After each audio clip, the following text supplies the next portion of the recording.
Warning, the following audio transmission is based on theory and is intended for entertainment purposes only. It's Doomsday and its affiliates will not be held liable for anything your dumbass does. Listener discretion is advised.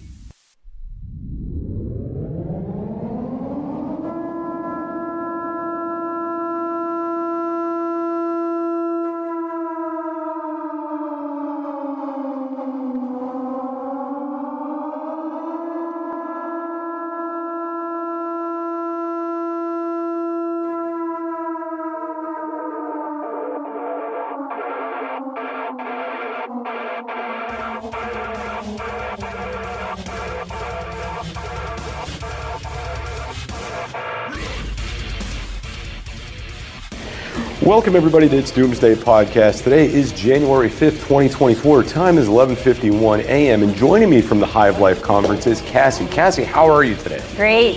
Thank you for coming on the podcast. How hard did Jay have to convince you to walk over here? Oh no, not hard. Not hard? Okay, so you came all the way down from Canada to be here. Mm-hmm. Yes. How long? Did you drive? Did you fly? We flew down. Okay, Yeah. I bet that's a lot easier. It was easier. Although there was some issues at the airport. There's always issues at the airport.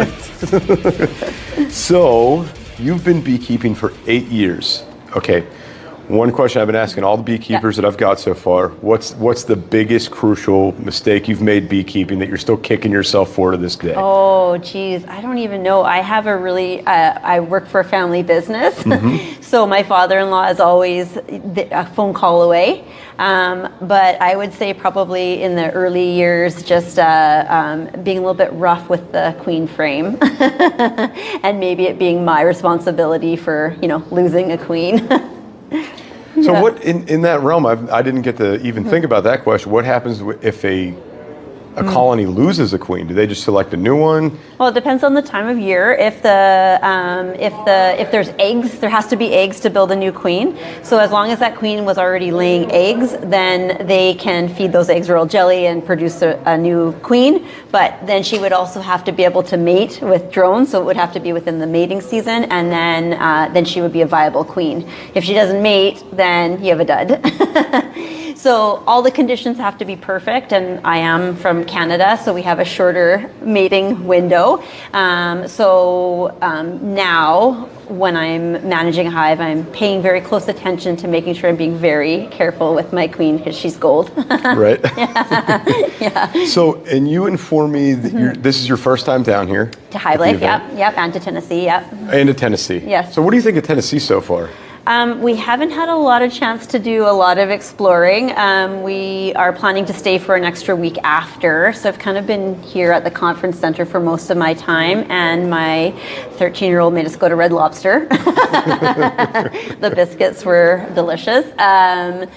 But we've just sort of done a little bit of driving around, and I was surprised at how many amusement parks there were. Yeah, so I really enjoy the state. Okay. I try to get out here every chance I get. Yeah. I don't live in the state, but Okay. I try to make the trip over. There are things like Dollywood. Yes. It's like not comparable to any other park. So it's like if my wife says, "Oh, we should go to Dollywood," I'm like, "Yes, let's go to Dollywood." Okay, Like right now, that's let's a good go. tip. We'll go. All right, so you're here working with the kids and the bees. I am. And my first thought when that came up is, so I'm an EMT. Okay. And I work in law enforcement outside of this, so we talk about dangers of things all the time. Do you teach kids about the potential dangers of bees? Like if they're allergic, like how to, if they would suffer from anaphylactic shock, what do you do in that situation, things like that? Yeah, I mean, from a different angle, I would say. So I do, the bulk of the presentations I'm doing for kids, I do field trips. So at our facility, we have a classroom. So we bring kids to us and we do a field trip program, and that's going to be inside a classroom. So there's no live bees. There may or may not be an observation hive depending on the time of the year. But we're educating about things like life cycle, who lives in a hive, the difference between native bees and imported pollinators, honeybees. We're talking about the role of a beekeeper, civic duty, social responsibility, all these kinds of hot topics. But we also, and so that's the bulk because that's where I get most of my clients from. But I also do beekeeping with kids, mostly sort of homeschool groups or private programs, like people would, a family would come in with their individual family.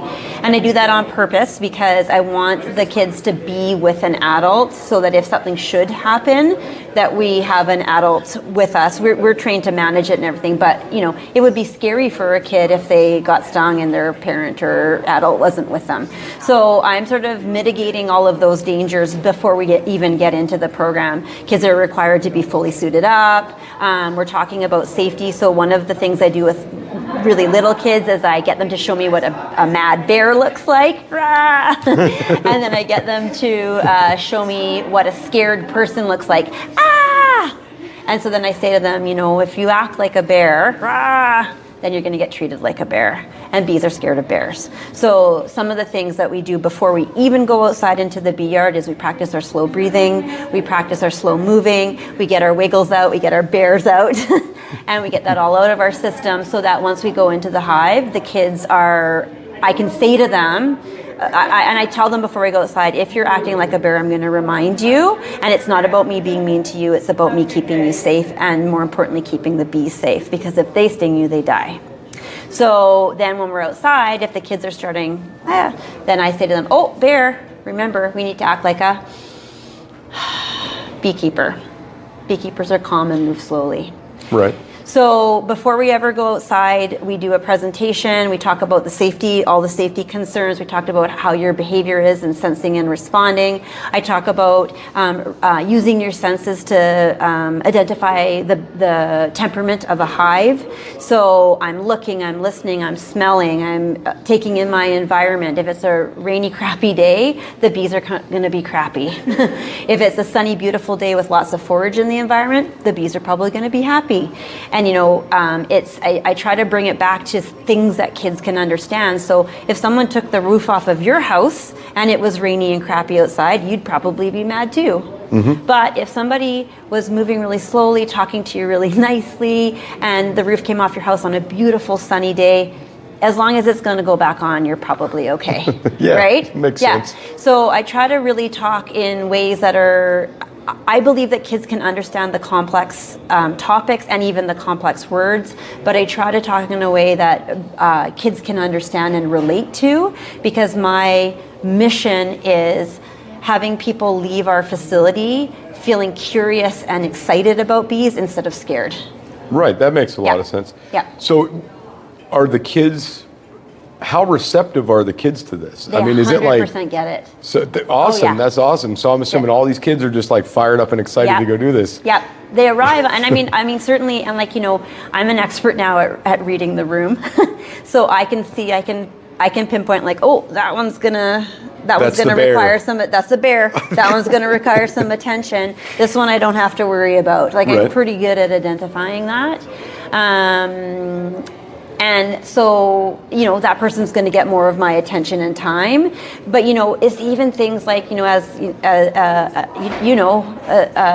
you're setting up your environment. Like, so the first thing that you're doing when you go to, an emergency is you're assessing the environment. Like, where are the safeties and dangers here? And so my apiary is set up in such a way that it's like safety first.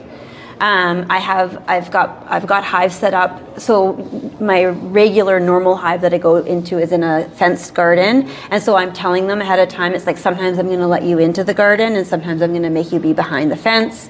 And the physical size of the garden is set up in such a way that it gives the bees enough trajectory to fly up and out. So that sort of 10-foot square with the hive in the middle gives them enough space that they're not hitting people's faces when they're flying out.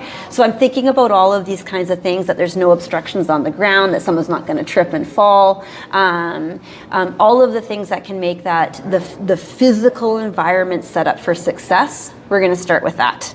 Then we're going to do the lesson, and then I'm going to be watching, and I make all of the kids eye contact me. So if I'm going to get to the point where they're holding the frame, because some days I'm going to be like, today's not a good day to hold the frame. we're not doing that today. So I might just show it to you, or you might have to be behind the fence. But on a day that we get to that point where, yeah, today's a safe day and a good day, and this is a good person who's going to be able to hold the frame, then I'll start by I'll come up to them and I'm like, I need you to look in my eyes. I need you to use your words and tell me you're ready to take the frame from me. And then I pass it over slowly, and I'm constantly role modeling my calm behavior, and then I'm going to hold it to them, and I'm going to say, you need to make eye contact with me. Tell me you're ready for me to let it go. And I'm ready. Okay. Now yell at me in any word that you need to when you need me to take it back. So if it's take it back or I know it's time for me to take it back. Yeah, because you don't want to drop that. No, frame. I don't want to drop it. I don't want I don't. And I also, between me and you, of course, my number one concern is that the kid is going to get hurt. That's my number one concern. But to them, I'm explaining that it's just as much about caring for the little creatures as it is about them. Right. So between you and me, they're more important. We all know that. But what I'm trying to, I guess, instill in the kids is that every creature is important. So every bee on that frame is as important. I don't want them to get hurt. I don't want you to get hurt, but I don't want them to get hurt either. Makes a lot of sense. So your program that you have set up with the kids, is it like a situation where it's a one-time thing, or do they come back again and again? Is there levels of... Yeah, I have both options. I have lots of different options. So before I came over to Honeybee Center, I worked for our local recreation department, and so I was a recreation programmer. So I did lots of different things. You'd have a 8-week preschool program, or a one-off, craft program, or educational workshops, or whatever it might be. And so that's my comfort level. That's my, that's what I'm used to. So at Honeybee Center, I like to set up a lot of different opportunities so that all different people can get involved at different levels. If you want to come for a one-off, you don't really want to get in with the bees, but you want to just sort of learn a little bit more because you're curious. I have a Saturday drop-in that's free, and it's sort of, we advertise it as such. I have a staff in there who's not a beekeeper, but she's bee knowledgeable, and that's a place that you can just come in, explore all of our science, ask your bee-related questions, just kind of get your toes wet. All the way up to, we've done commercial beekeeping courses for adults. It's a year-long program where you can learn to be a commercial beekeeper. So I was going to ask you if you worked with adults too. Yes. And who was more receptive, the adults or the kids? Who is it easier to work with? It's such an interesting niche because unlike other... maybe it's the same, I don't know. But in the beekeeping industry, you generally only get people who are interested. People who are I hate bees aren't coming to a beekeeping experience. That makes right? sense. Yeah. So everybody is interested on different levels. And there's been kids who are know-it-alls that have come in, and kids who are receptive, and there's been adults that are know-it-alls, and there's adults that are receptive. And it's just about, what type of a human you are. So I'm not going to answer your question, but I will tell you that I like working with kids better because the turnover is quicker. So Really? When the kid comes in, it's I hate bees, I got stung once, and I hate bees. From the minute they step in the door to the 60 minutes later after they leave, I can turn them around. No problem. That's awesome. Right? Because they're curious. They're open-minded. They're not sort of weighted down by all of the things that society tells them. Right. I'm a 44-year-old woman. Society tells me I shouldn't be interested in insects. I should think that insects are gross. People who say, "Oh, I hate spiders," they probably don't.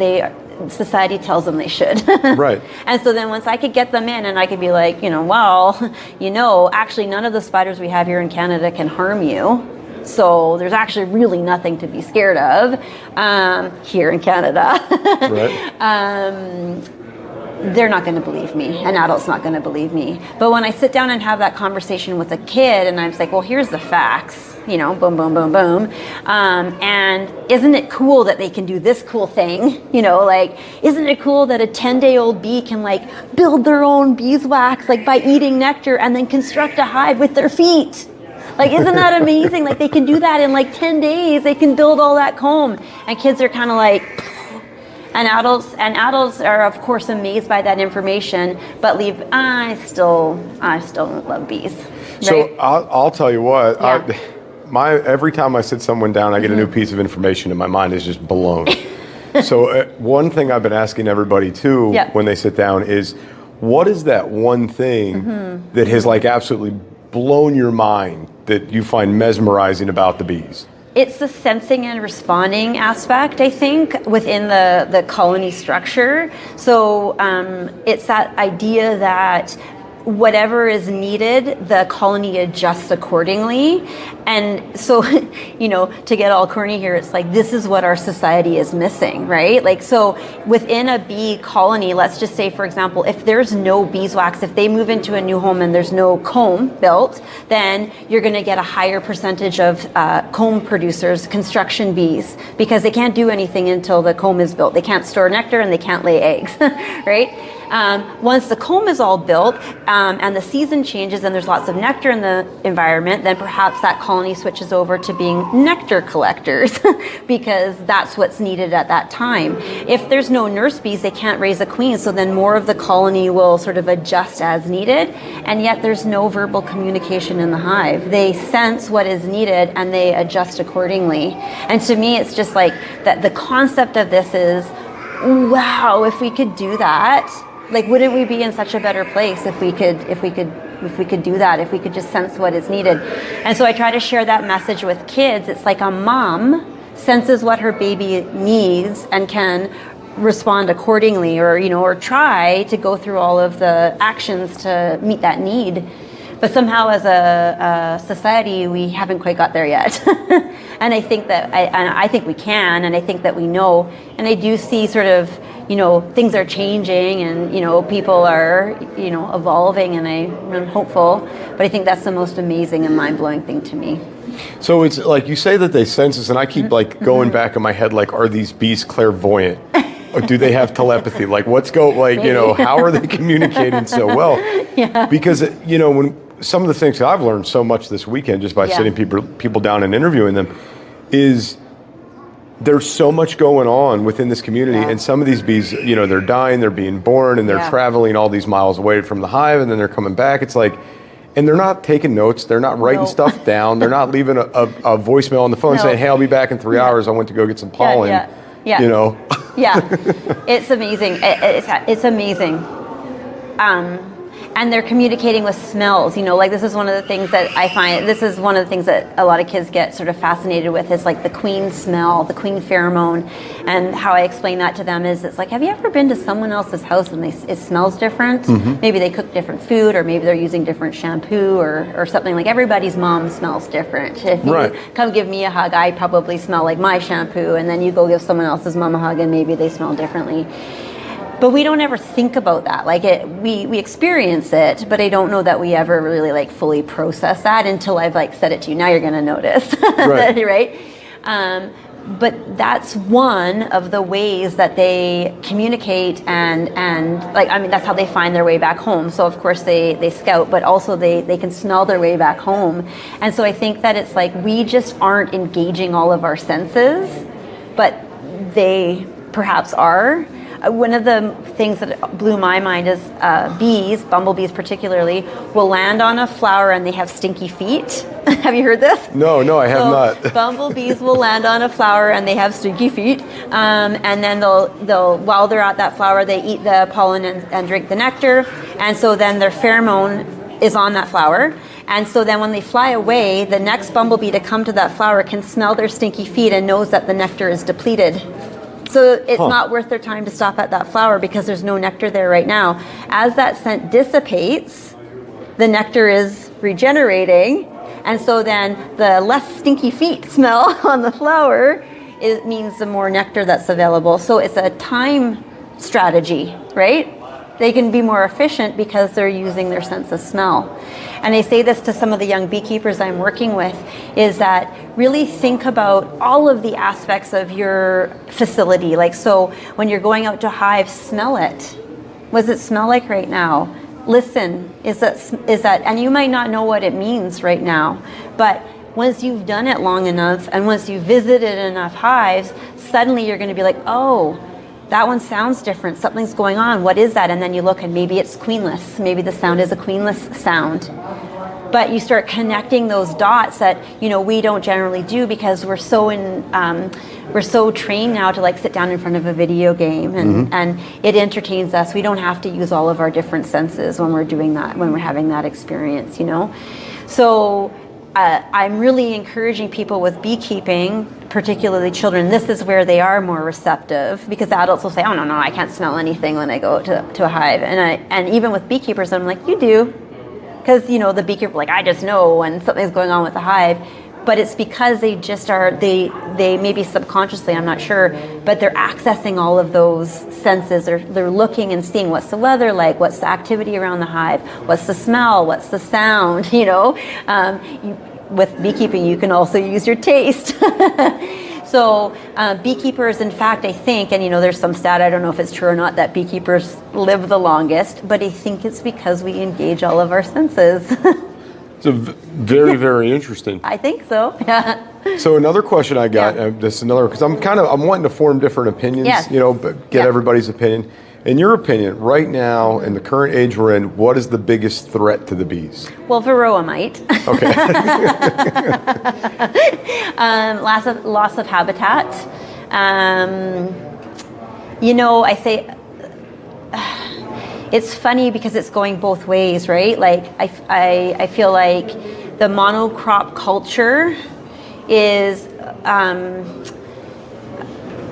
I live in a place where honeybees are not native. They're imported. They're an agricultural tool, as is, you know, USA, and as same here. And probably it's because the sheer size of the crop makes it more efficient for the farmer to produce that crop for the consumer. And I do want, you know, I mean, I want people in every tax bracket to be able to afford fresh fruit. So I want people who are low income to be able to have access to fresh fruit. And the way that you do that is you get a farmer who's really efficient at one monocrop, because they can drive the cost down to produce a blueberry, right? But the crop size is not conducive to native species. They can't fly that far. They can't physically fly that far. And if they're ground nesting, which 90% of our bees are, 70 to 90% of our bees are ground nesting, if any tilling is happening, you kill the bees. So native bees are no longer able to do the job in a large crop setting. And so what we're sort of experiencing is native bees sort of moving into city centers where there's maybe more resource for them. But that sort of countryside, the agriculture, is moving towards maybe more of a honeybee strategy. So it's not a bad thing. It's not maybe like the end solution. Like, I think that, you know, if budget was not an issue, then, you know, growing your own produce, sharing with your next door neighbor, you know, barter system trading, wouldn't that be great? But in the meantime, the temporary solution is in fact honeybees, because when you put bees into that large monocrop, then that farmer can produce more yield. Because the bees are pollinating and in some cases producing 50% more fruit for that farmer, which the native bees, like I said, can't just physically fly to those flowers. So some of the things that are really affecting bees, unless we stop our population growth, I don't really know what the answer is right now, but this is a temporary solution. But in terms of the physical management of a hive, I would say that my biggest challenge on the day-to-day is varroa, because varroa are bringing, you know, once you have varroa, I mean, everything else is, you got to deal with the varroa, but also they spread disease when they're in the hive. So I'd say that that's the biggest like hive issue. Culturally, I would say it's monocrop culture. Okay, all right. We need it, but, you know. Right. Yeah. Well, I mean, to me, I understand, like when you're talking about the monocrop side of that, I understand the benefits to that. I get what you're saying, how it is beneficial to lower the cost of food, to get it out there to everybody. That makes a lot of sense. I absolutely cannot stand our commercialism and how we're pushing soda and fast food and potato chips and not fresh fruits and vegetables like we should. So if there's more bees needed for that, I can get on, you know what I'm saying? I can get on board with that. We are now in the society to where it's okay to be unhealthy. Because you have a doctor and the doctor will give you meds. I don't want to go off on too big of a tangent there. You know, and I will, and this is one of the things that's really, really interesting about my position. I see lots of different people. So in 2023, I had 5,500 kids come through my education program. Often they come with adults. I do adult programs as well. So I see lots of different people, lots of different walks of life. And I would say that I am seeing some positive light, because what I'm starting to experience is that people want to do something. They don't necessarily know what it is yet, but they have that same fear, I don't know if that's the right word, but concern that it's in, and the issue is that it's cheaper to buy a bag of chips than it is to buy an apple. And if you're on a limited income, right? So, I think that, but when you set up someone with this, like, this is a big solution, you got to do all these big things to make it work, that's too overwhelming. People aren't going to do that. But if you give people strategies that are easy, like for me, one of the things that happened when I started beekeeping is all of a sudden it's like I wanted to plant more pollen producing plants in my yard. And so it started with some herbs. Bees love herbs, and so I was like, I'm going to plant my own cilantro and parsley and chives, or things that are really easy. And then all of a sudden I look back, so 8 years later, never had thought of it, and I look back and it's like, oh, I'm growing now my own lettuce, I'm growing my own tomatoes for fun. Right. But it's like I was like, oh, well, why wouldn't I grow my own chives? Then I don't have to go out and buy green onions, and like you're cooking something up and I'm like, oh, I have no green onions. Oh, I got chives. Right? And it's the bees that inspired me to do that, right? Baby steps. And it's, our society is extremely manipulated. You can go out and you could buy a tomato once at the store, eat it, be done with it, and it's over. Yes. Or you can go buy a pack of seeds for $1.39 and regrow those same tomatoes every year and save that money with a little bit of effort. Yeah. And our society has disconnected from that. And it's because, too, they think that people want a short-term solution, right? So the problem with bees is people are like, so if you plant the tomato plant, bumblebee pollination, you're feeding bumblebees. But if I plant it today, in the spring, if I plant that plant, but there wasn't bees there from last season because there was no food for them before, then in this first season, they're not going to pollinate that tomato because they're not there. So then you're not maybe going to get yield, and then I'm like, oh, well, why would I plant tomatoes? They didn't grow this year. And right? I've heard a lot of people, I see a lot of people out there, because a lot of our listeners are in the homesteading community or the survivalist community. And a lot of these guys garden, and I hear them go back and forth all the time. Well, I tried this one year and then I stopped. Yes. And I never put the connection together, but maybe that's why they didn't get that yield. Maybe that's why they didn't do well. I would encourage people to do it for at least 2 years before making a determination decision. Yeah, exactly. Because one of the things, like, we put mason bee houses in our backyard, and in the first year they didn't come. But if you think that the life cycle of a mason bee is that everything dies off except for the overwintering, pupa, then in the next generation, so if there was no queen there last year or no mom there last year, then there is no pupa this year. So then next spring when you plant your tomatoes, there's nobody there to pollinate it. But if you give it a couple of years and those bees, in the next season sort of find their way over to your garden, then when they overwinter next year, you're going to have pollination. So one of the honeys we have is it's called a fireweed honey. So fireweed is the first weed to grow in our interior up north after a forest fire. So a forest fire comes through, wipes out the landscape. The first thing to grow back is this fireweed plant. Well, you're not going to get honey off of the fireweed in the first year because the bees weren't there from the fire to be able to find the plant, right? So you can't get a honey crop off of fireweed until the second year because the plant has to come back in order for the bees to find it. This is a very simplified, explanation. Right, But this would be the same as tomatoes. If I plant them this year and nobody's there, well, then they're not pollinating it, so I'm going to get less of a yield. Almost all of our colorful fruits and vegetables require some sort of insect pollination, right? So if you don't have any bees this year, it's not going to come back next year. But if you planted it this year and somebody found it, then next year you're going to double the amount of bees and then, quadruple and so on moving forward. So what you're doing is you need to sort of set the stage. You have to give it some time, but if you grow it, they will come. Right. So Cassie, before we're out of here, I've been doing this to everybody. Okay. So have you tried this? No. Spartan bee bread. Okay. Okay, it's like my big mission to get all the beekeepers Okay. to try this. Okay. Okay. I eat 3 of these a day. Okay, yeah. Okay, bee bread is what? I don't know if it's actual bee bread, but It's bee actual bread. bee bread. Okay, yeah. So it's the real deal. Yeah, okay. Like I can just Yeah, try it? bite it off. Tell me what you think. I've been getting a lot of different opinions on this. Well, it tastes a little bit like hay. Tastes a little bit like hay. Like sweet hay fruit leather. Sweet hay fruit leather. Okay, that's a new one.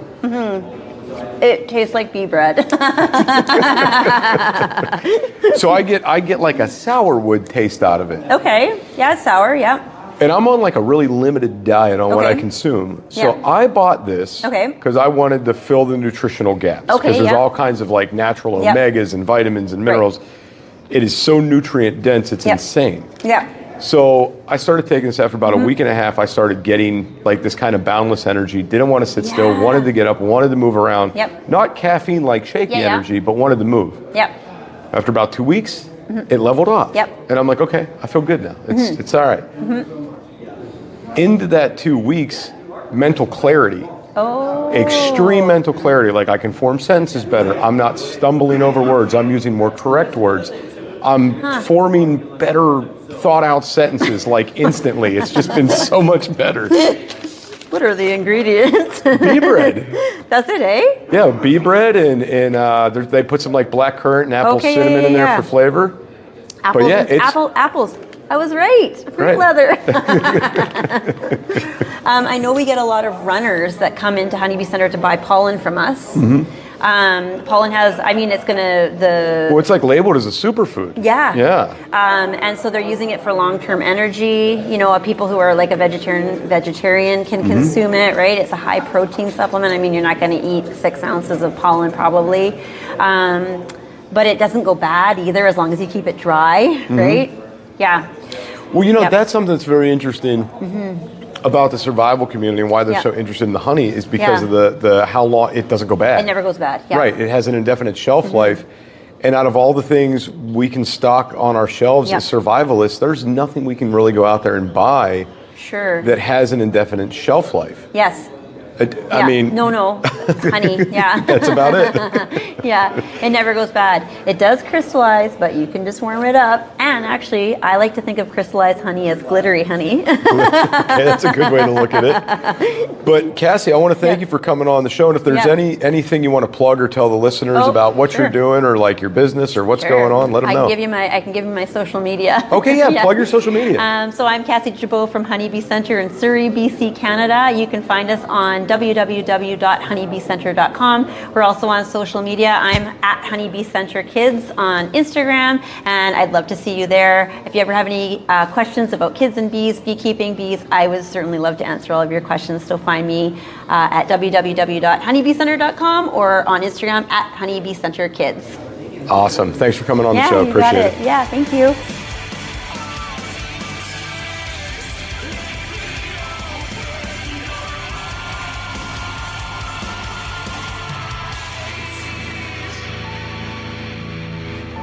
This is an emergency action message. At approximately 1 a.m. Eastern Daylight Time, NORAD is tracking 15 ICBM nuclear missiles inbound to the following cities: Orlando, Miami, Pittsburgh, Dover, Newark, Richland, Philadelphia, New York City, Baltimore, Los Angeles, Las Vegas, Boston, Seattle, Detroit. This is an extremely deadly situation. Stay tuned. The next emergency message will be a presidential address.